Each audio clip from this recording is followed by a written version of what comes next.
Naunahan na yung Pongden International, may Pongden Organic na. Pongden ang bagay. So nakikita po natin ngayon mga kalingap is mas marami po talaga yung one.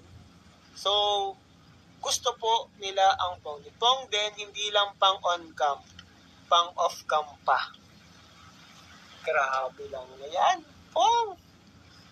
Nag-jogging pa kasi tayo, Pong.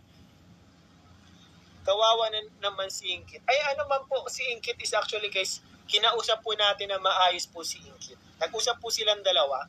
So matagal na naman na po sila nag-uusap about dyan. And mapapanood nyo po yun sa vlog ni Kalinga Prab. Kasi wala tayo guys magagawa guys eh. Kapag tumibok ng puso, talagang wala ka nang magagawa kundi sundin ito talaga eh. Ituloy na yan ang Pongden. Guys, wala tayong magagawa guys kapag tumibok na ang puso guys. Kundi sundin ito at panindigan. May pabahay na kay Ingkit yan.